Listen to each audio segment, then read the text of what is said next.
Okay, everyone, we're coming up with the next run here with $1,700 to go to meet the bonus incentive for this run. To get a bonus run, we have right now Castlevania Circle of the Moon by JupiterClimb. Take it away.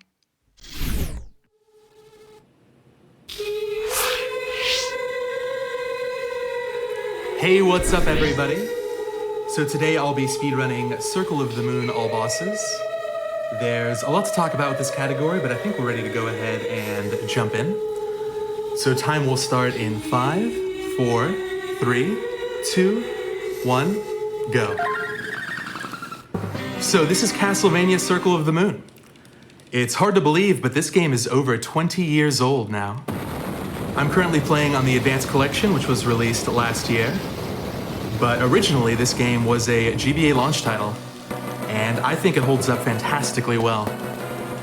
Now, there are a few small glitches that I'll be capitalizing on to expedite our journey through the castle. And the first one's coming up pretty soon, so let me talk a little bit about the magic system in Circle. All of Nathan's magic spells are tied to cards that are randomly dropped from certain enemies. We're gonna try and get a couple right out of the gate here.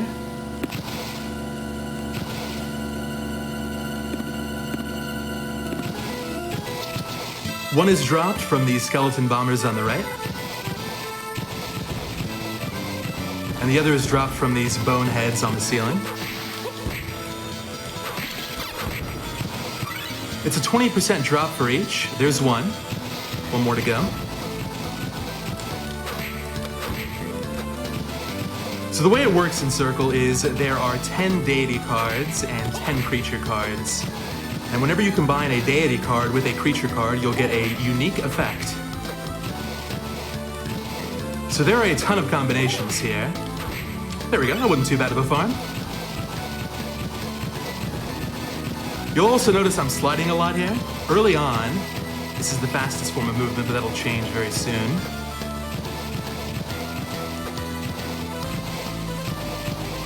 All right, this is the dash boots. We can now dash with a double tap. And yeah, I just executed a very famous glitch for this game called the card swap glitch.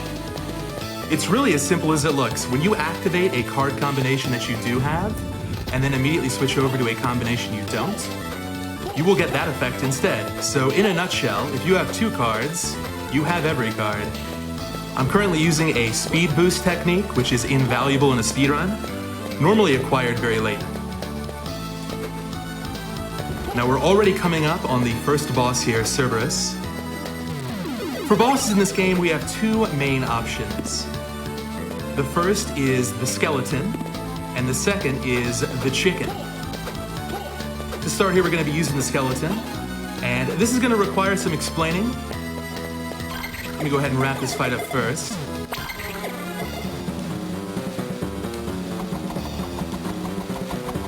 Okay, not bad. So what just happened there? Well, I turned into a skeleton. As a skeleton, anything that touches you will immediately kill you. It's a one-hit death. And the regular attack is quite poor. It's got bad range and low attack power. However, every bone that is thrown has a 1 in 8 chance of being a big bone. And big bones do outrageous damage. So the basic strat here for a lot of these fights is going to be don't get hit and throw a big bone. Hope for that 1 in 8. In fact, the big bone is so strong that we can pretty much defeat any fight in the game with a skeleton alone. Speaking of, while we're here, why don't we go ahead and say hi to Dracula?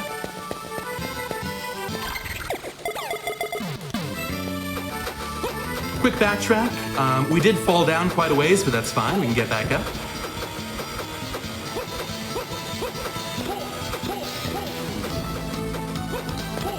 So this is a frame perfect, so it might take a couple of tries here. Oh, easy first try. Excellent.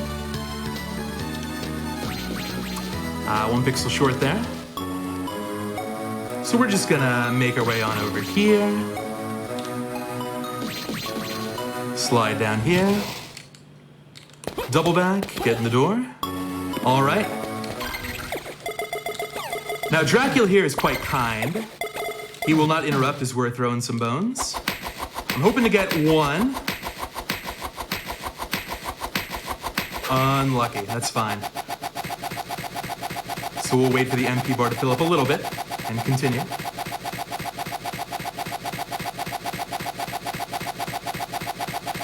So as you can see, we're doing 1 damage. We're not exactly well equipped to handle this. This is a very late game fight. In fact, it's the second to last boss in the game, but with the skeleton, it's doable. Nice. All right, so I'm gonna quickly collect 23 level ups here. Now is a perfect time for donations.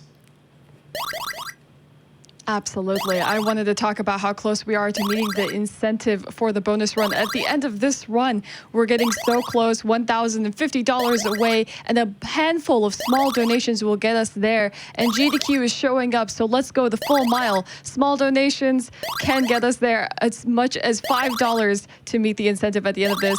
We have a few right here that I'm going to read very quickly. We have Boots42 donating $10 that says, wall chicken? Check. Candles? Check. Let's cross that donation threshold for the magician incentive. Thank you for that. And we have $5 from Bulbasaur that says, yesterday we made 35K in around 30 minutes to push a man to give a written apology for insulting Bulbasaur. We can definitely make this incentive. Let's go, magician any percent run. Thank you, everyone. Let's go. $5 as little as that, and we can meet this incentive. I'll say this much.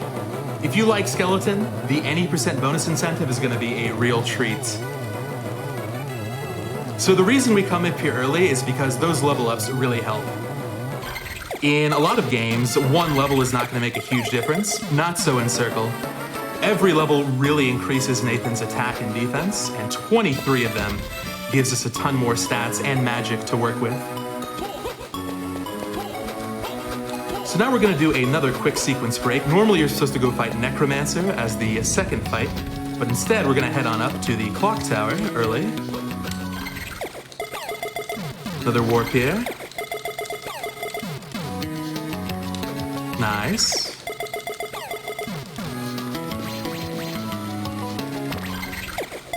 Now you also notice I'm playing on the Japanese version of the game. There's a very important reason for that. The text speed is faster, but the main reason we speedrun on this version is because it's actually the easier version of the game. You get more level ups more quickly than you do on any of the international releases. Uh-oh, missed my double back there, it's fine.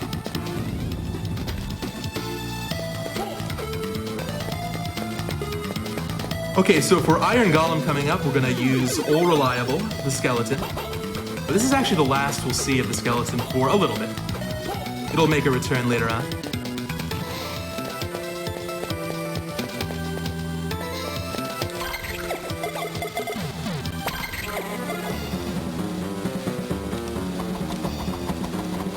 Nice. So overall, the bone luck so far has not been too bad. I'm happy to see it.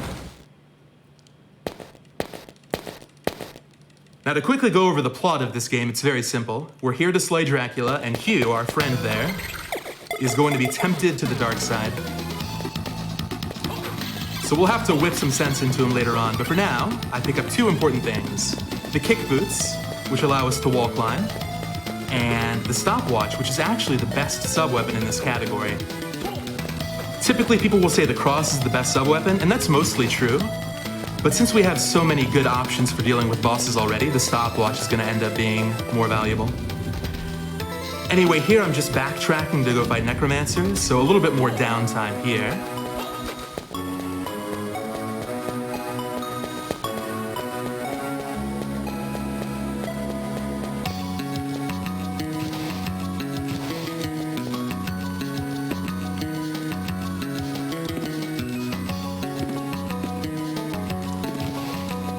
Can I read you a donation? Oh, absolutely. That was perfect. Okay, all right. We have a nice message here from the Blacktastic. Donates $108 that says, let's go JupiterClimb, overcome those 1 in 8 odds of the Bone Lottery. Super Yo, what's excited up, Bobby? to see Circle of the Moon. Thank you so much. And I believe we're about $600 away from the bonus Circle of the Moon run. So let's get that bonus run in, hopefully. Very nice.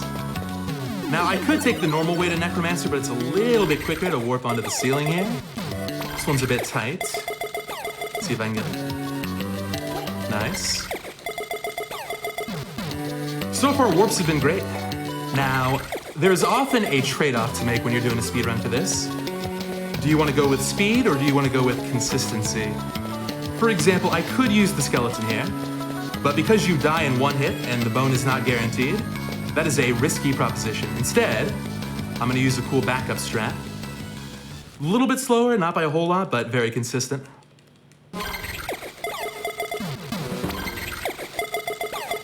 This is the Diana plus Mandragora combo.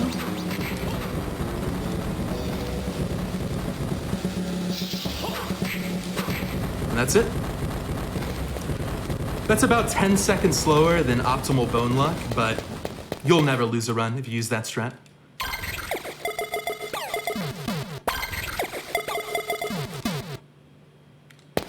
Okay, and Necromancer grants us the tackle progression item. This allows us to break certain blocks with the tackle. It's needed to get into later areas.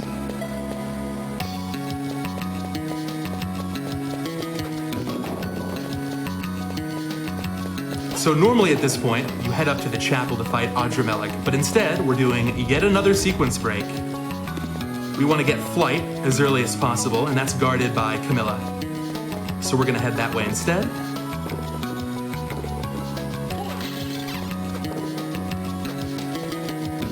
Now this hallway has one of my favorite strats in the whole run.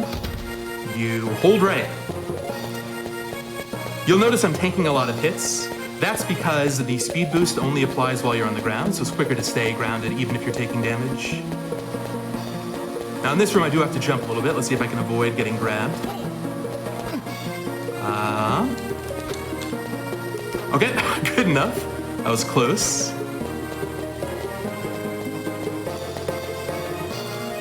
Ordinarily, to fight Camilla, you have to go through a long and treacherous journey through the waterway.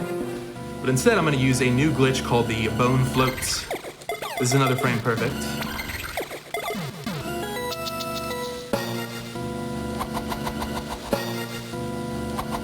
Nice big bone. There we go. Okay. Now, a lot of people in chat are going to be wondering what happened and how that works. Frankly, I'm wondering the same thing. But all right, on to Camilla. And this is going to be our first sighting of the chicken. Circle of the Moon has a lot of summons you can use, and the chicken is debatably the best.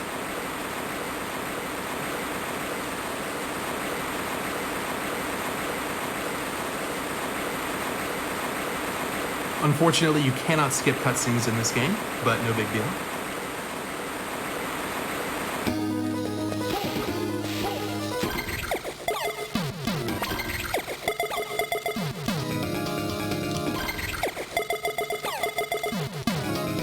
Okay, and that should be good enough to kill. Nice, that's all it takes, one chicken. Now you'll notice that after I summoned the chicken, I went back into the menu. I'll explain that a little bit more during the next fight, but basically, you can boost summons in this game by changing the combo to get some extra damage.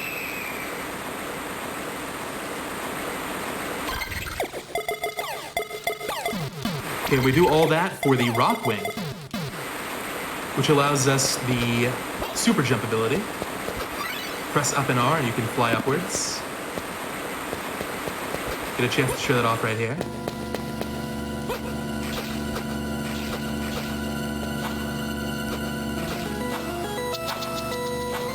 That looks a little something like that. Now for the chapel climb here, there are a couple of warps, but besides that, it's pretty self-explanatory. So another good time for donations. I have some for you right here, and they're quite sweet. Well, we have $250 from Drac that says, "Hey there, Jupiter. Spirit board here to wish you good luck on the run. Perhaps the combined power of my money and the support of everyone in your Discord, we can flip the 1 out of 8 to 8 out of 8. Even if we can't do that, best of luck to you from everyone in your Discord regardless. Get those bones. Also, shout out to Gurgoth, best boss. Well, thank you so much, Spirit Board. That's incredibly generous. Shout outs to the Discord. All right, one more from Tempest Mask 1000 here with $5 saying, I had to chip in a fast one for my man JupiterClimb as he's killing it so far with Circle of the Moon. Always a pleasure to see you do what you do best, Jupiter. As a DMC community member too, shout out to Loner Hero with Lament of Innocence. Hi Ash, I hope you're having a blast.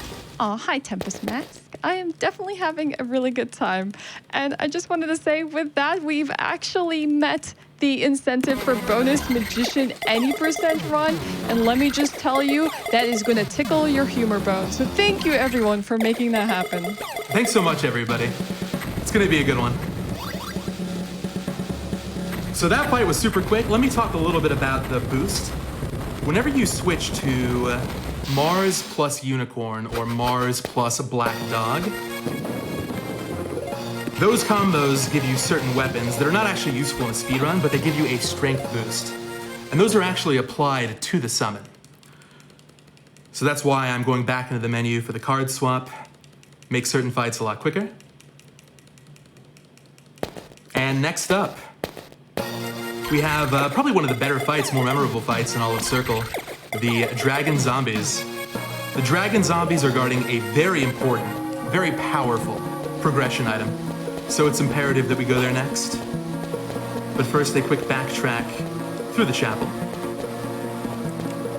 Now at this point, I'm a lot higher level than the game expects for kind of these mid-game areas. But despite that, this is where the game starts to get pretty tough.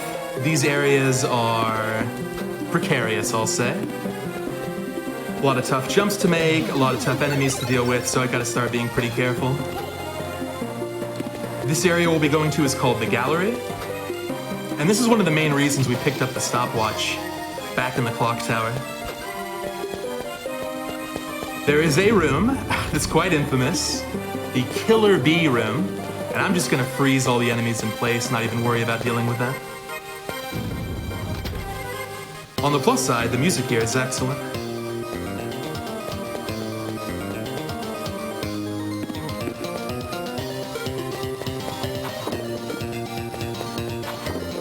You can see how while Rockwing is not required here, it's really helpful to get through the gallery a bit more quickly.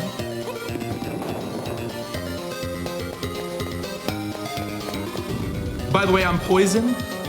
In Circle the Moon, Poison will kill. It's one of the reasons this area is so dangerous. But yeah, with the stopwatch, everything is locked in place. I can't even begin to tell you how much easier that is than without the stopwatch. Okay, so the Dragon Zombies are a bit finicky. I'm gonna need some good RNG here to get a 1 cycle. It'll probably be a 2 cycle, but we'll see. That's a decent pattern if I can barely get this off in time.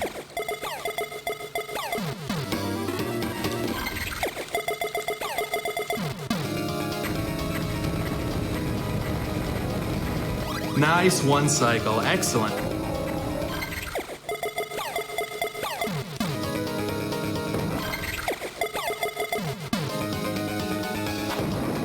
And here we go. For our troubles, we get the legendary Heavy Ring, which grants Nathan the awe-inspiring power to push boxes. We do need that. A little underwhelming, maybe? You defeat 2 dragons and can push boxes for it, but we'll take it.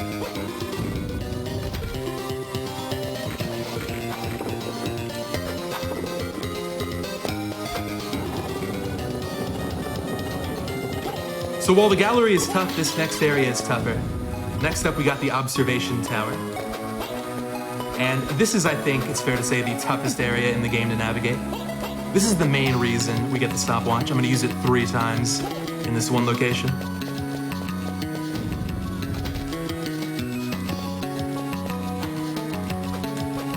Cool little Rockwing trick there.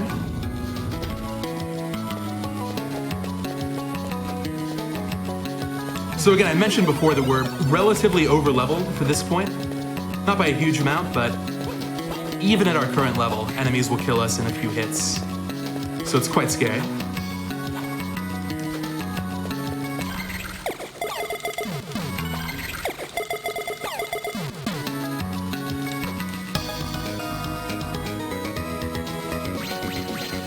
Okay, one more warp here. Nice.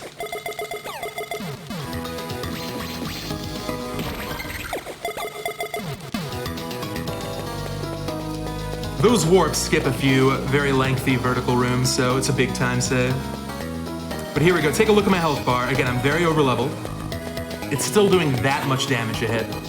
And those enemies are relatively weak, so gotta be careful here.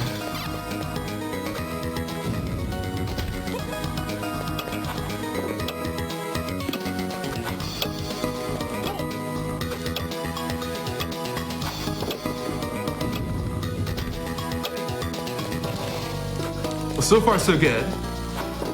Interestingly, this area does not give you a save point right before the boss, which is a little cruel, but there is a secret health up right here, which we'll grab instead.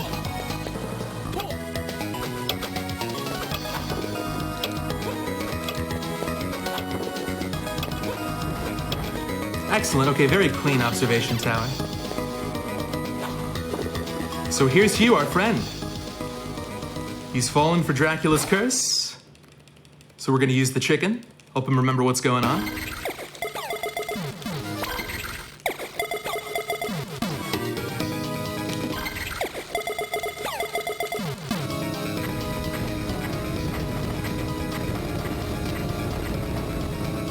Okay, that's phase one, good.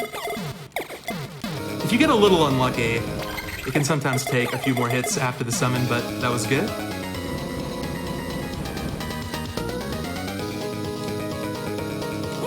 Uh-oh.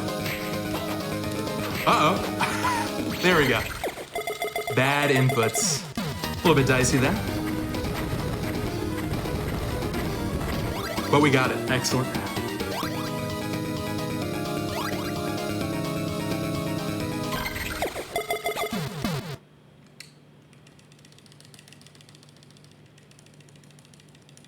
All right, so only one boss left. It wouldn't be a Castlevania game if we didn't say hi to death at some point. So we're gonna go down to the warehouse and do just that.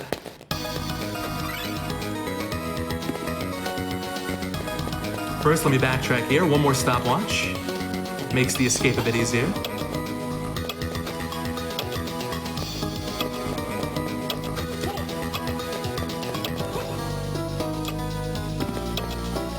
Now, all I really have to say about the warehouse area we're going to next is that it's got excellent music. Fans of Castlevania 4 will recognize this tune.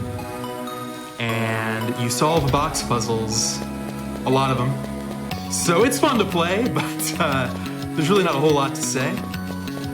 So this is really a great donation area. That's actually perfect, because if vampires are defeated by holy water, puns are my absolute weakness, and the Castlevania fans are showing up right now.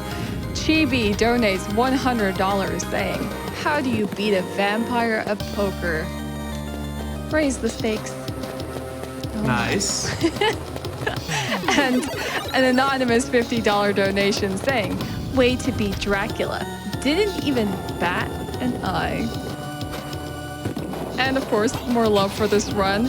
Gutang Clan donates $20 saying, "I had Circle of the Moon on launch day. Thanks for running this game." Yeah, I'm really enjoying it. I hope you're having a great time as well, JupiterClimb. Absolutely. So far, the run's gone great. And yeah, a little bit of personal history. This is actually the first Metroidvania I played, period. I also got it at launch. And it's near and dear to my heart.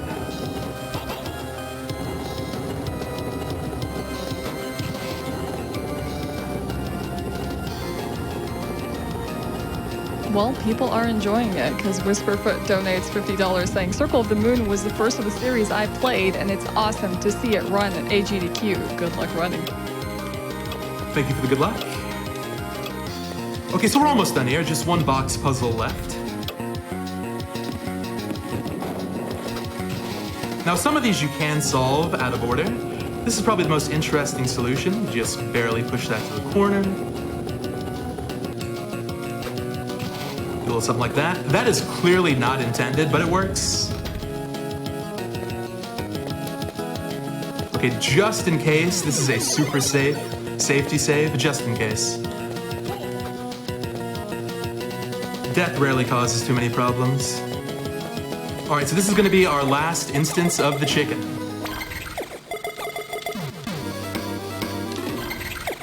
Let's apply a holy boost.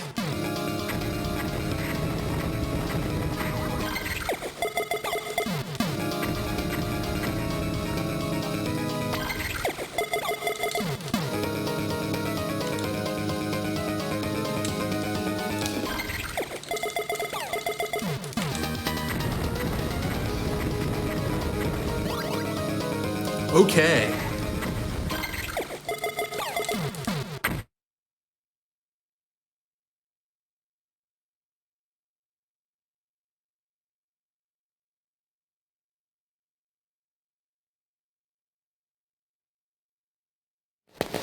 I'm gonna...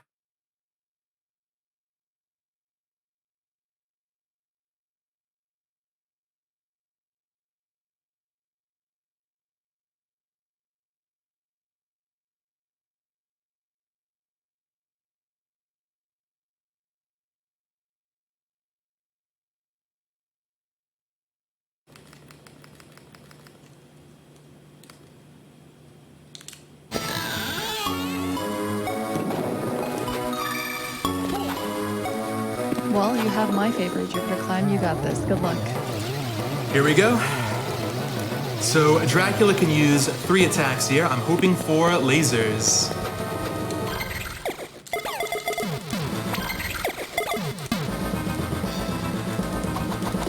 Bubbles, okay. Not what I want to see, really. Get a couple more bones here.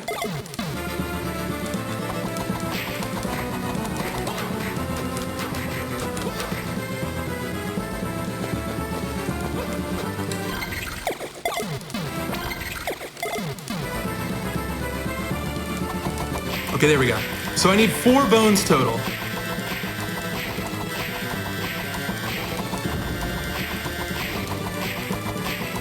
This is not great. I think it's gonna be a 2 cycle. All right, next up we got meteors. I'll have time for 2 bones real quick.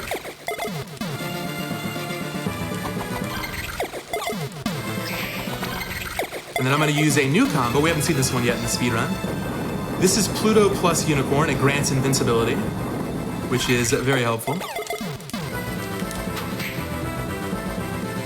Don't even have to worry about dodging those meteors. Okay, 3 bones left. Double meteor. You hate to see it.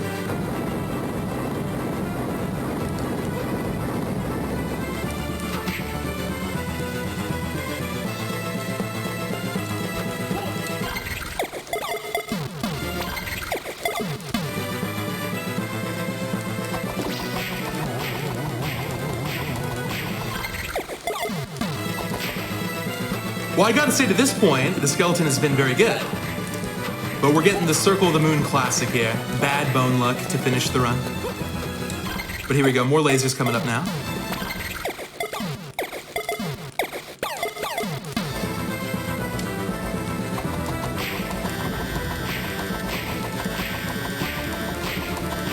Okay, one more. So I need what's called a boosted big bone. So bone by default is dark element, which Dracula resists. But if I switch before the bone actually appears, it'll become neutral element. So it'll go from 450 damage to 900, which will carry over into phase 2. Come on, 1 and 8.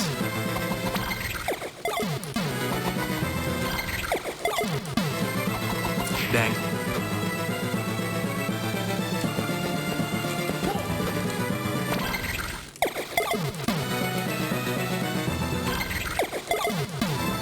Alright, so more lasers here.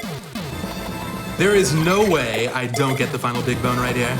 Easy. Okay.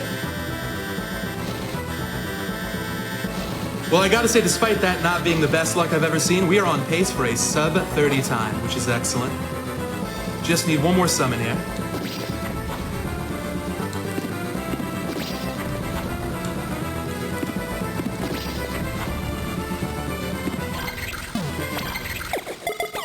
Time coming up very soon.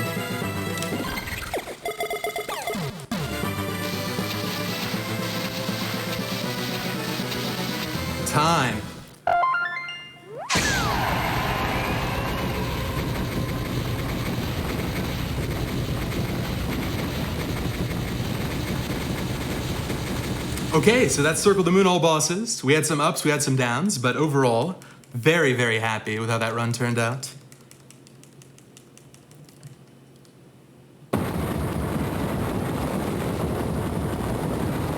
How do you feel about your incentive run then? Well, I suppose we should jump into that right away. Well, if you would like, because I think everyone wants to see that. Everyone donated really hard to make that happen. Yeah, let's go for it then. So the estimate for this is going to be 6 minutes, although honestly with this category it's incredibly unpredictable. So we're going to try and get some revenge on Dracula. Some of these strats will seem a bit familiar, but timer's going to start 5, 4, 3, 2, 1, go. So all of those bosses we fought in the previous speedrun, they're optional. We can just head straight for the credits, I think. Now in Circle the Moon, there are 5 total classes. Before we were playing on the default Vampire Killer class. It's, pretty standard, balanced stats. All of the other classes have some kind of gimmick to them. And this is Magician mode. The gimmick here is your offensive stats are a lot worse, but your magic is higher and you actually start with all 20 DSS cards. This is the fastest way to complete the game. The current record time for this is under 3 minutes 20 seconds, to give you a sense of it. So we're just gonna not even bother going down. Head straight up.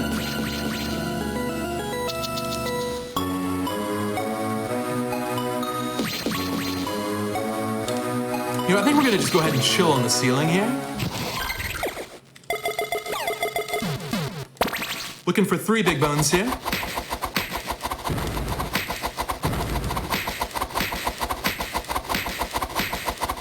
That luck was very good. And once again, a whole batch of level ups coming our way. We actually don't need these, since it's gonna be all skeleton for Dracula 2.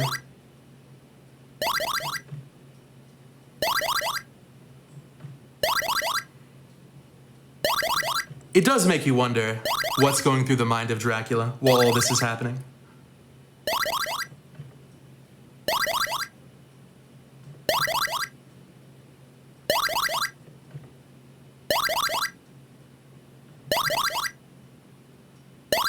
Almost there, I think.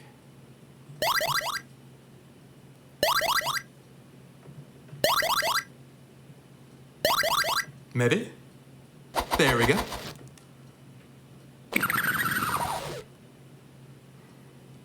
Okay, so we're still stuck on the ceiling, but that's fine.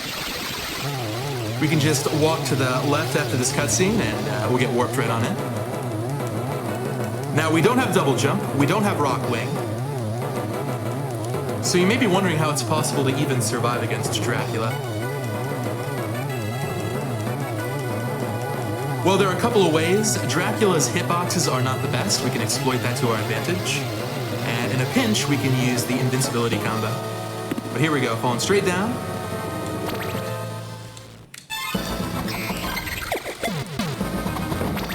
So last time I needed 4 big bones. For this fight, I need 5.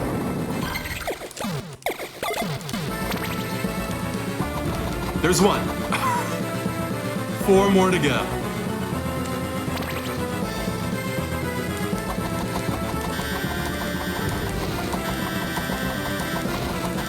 Okay, 1 boosted big bone and we're there.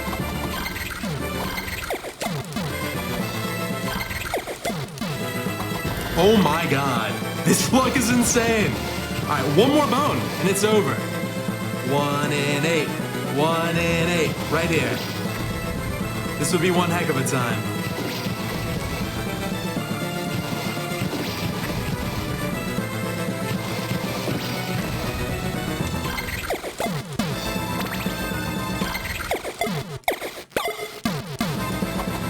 Not quite, okay.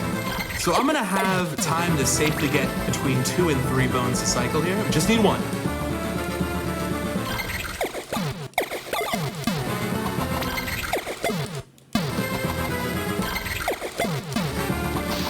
Okay, let's wait it out. Now, interestingly, it is possible to do this with the other classes. even though you can't use invincibility, but much easier in Magician mode.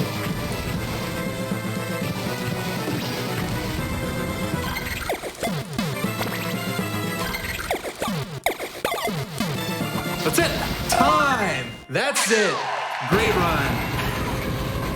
I think that was under 5 minutes, right? I'm curious what the timer ended up at.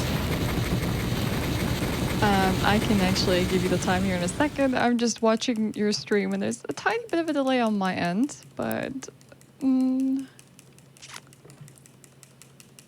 still killing the boss.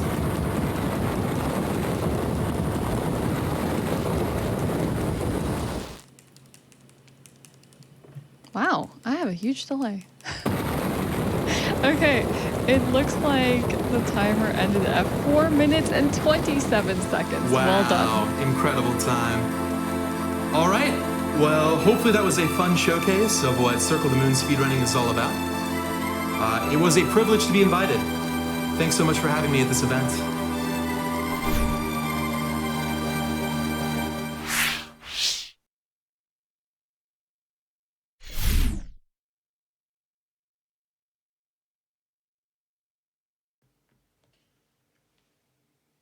Well, we really entered the bone zone with that one. That was an incredible Circle of the Moon run by JupiterClimb, both the main run and the bonus run. Thank you, everyone, for making that happen. That was honestly a treat to watch. And of course, it wouldn't be my shift if puns didn't find their way into the donations. So I just want to say a quick thank you to these donations. $25 from Tribor that reads, "What do you say to a newly turned vampire? Count Draculations." Well, thank you, Tribor. I'm never going to forget that one. And from Castlevania, $25. Ooh, very nice name. The comment reads, "Begone, Cancer. You don't belong in this world." I agree, Castlevania. Let us abolish cancer from this world and make sure those donations keep coming in because they're benefiting Prevent Cancer Foundation, and they're for a fantastic cause. Thank you, everyone.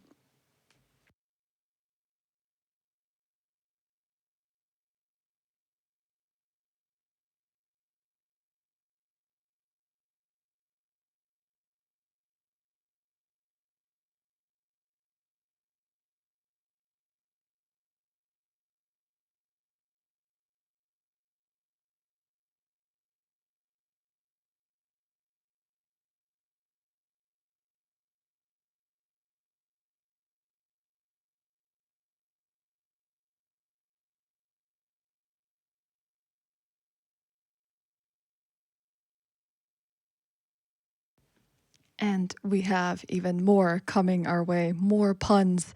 $25 from Vicarious Vice that reads, "Why did Dracula fail art class? It's because he's only good at drawing blood." That joke may have been terrible, but this donation is legit. Absolutely, Vicarious Vice. Thank you so much for the legit donation.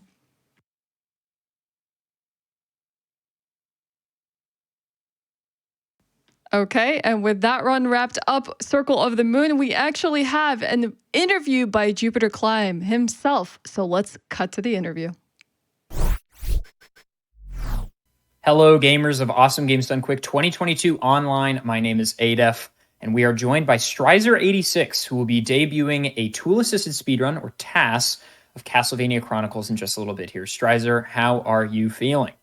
Doing really well. Thanks for having me. Of course, man. I'm really excited to talk about this run and talk about tassing in general. So I guess we'll get right into it. Strizer, you have run a diverse array of games. Your speedrun.com profile and Mega Man Leaderboards profile, not to mention PBs otherwise found, are just massive. Not to mention, so many difficult runs. So I'm really curious what actually got you into the tassing side of things. So for me, tassing is kind of twofold. It's something that hits close to home because I'm kind of a perfectionist.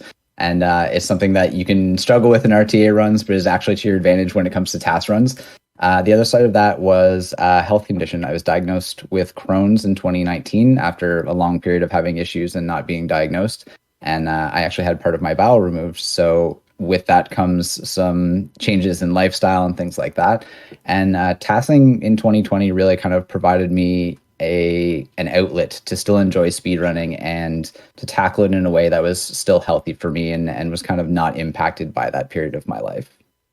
That totally makes sense. It's also exciting that, you can still enjoy the hobby that we love so much in a new and exciting way. So, with that said, the feeling of completing an RTA run is a thing that many of us know, but a lot of us don't really know what it feels like to complete a task. So how do those two things kind of differ? What does the completion of those two projects differ substantially? I feel like the completion of a task is a little more formulaic. You kind of know exactly where you are in your progress. You kind of know how much time you have left before the end date and before you finish it. And I mean, ultimately, you're going to publish it when you publish it. There's no real rush to do so. RTA, you kind of get up every day, you do your runs, and a PB is much more spur of the moment. You don't have that progress from yesterday's sessions. If you didn't PB, basically, it doesn't make a difference today. So it's much more in the moment when it comes to RTA runs, which I think make those a little more special and kind of that crowd reactive piece and that enjoyment of everybody, celebrating it together. Sure, absolutely. And, when picking a task, it's obviously, just like picking an RTA, it's difficult. Like, what am I going to spend my time on? So I'm curious, what about Castlevania Chronicles specifically interested you in making a task? I started off with Castlevania Legends as my first task, so I kind of wanted to stay in the same vein. I'm a huge Castlevania fan just in general, so for me, that's kind of the ballpark that I live in.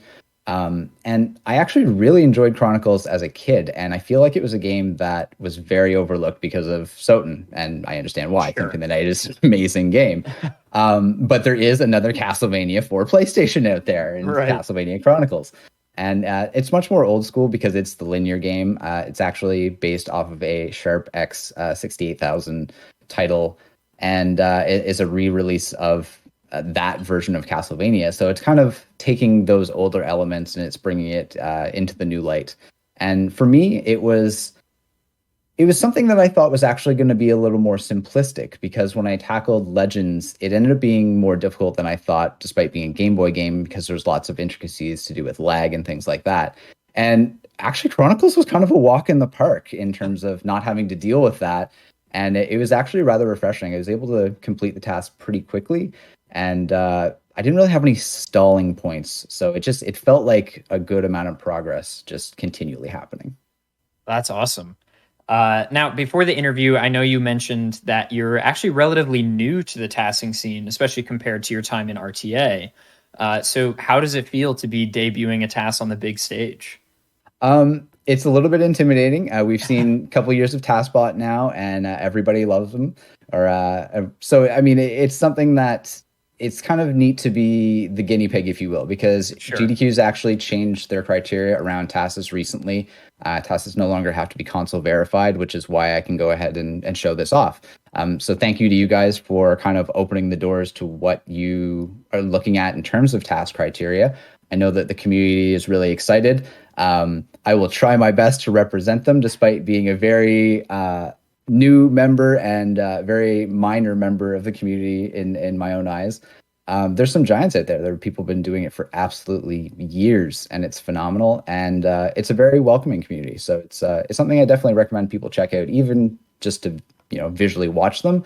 But if you're interested in it, definitely dive in, because the community itself is very welcoming.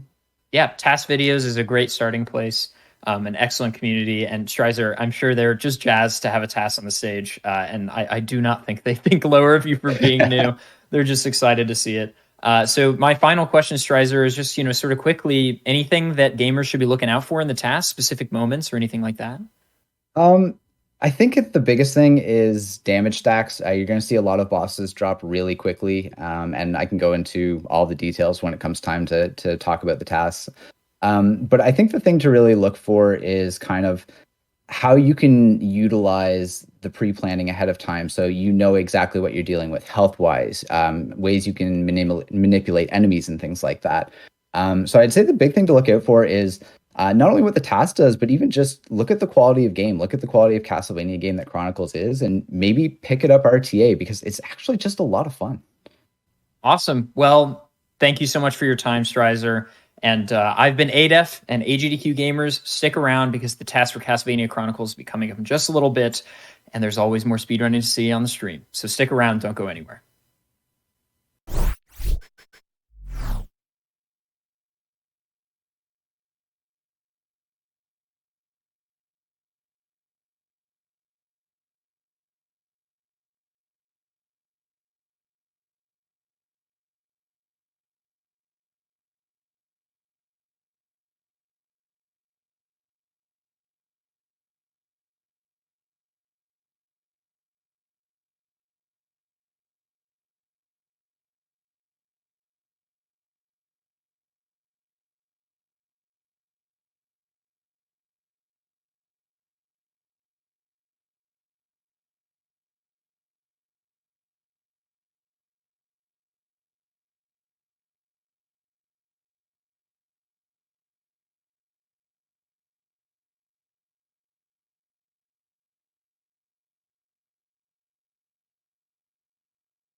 Hey,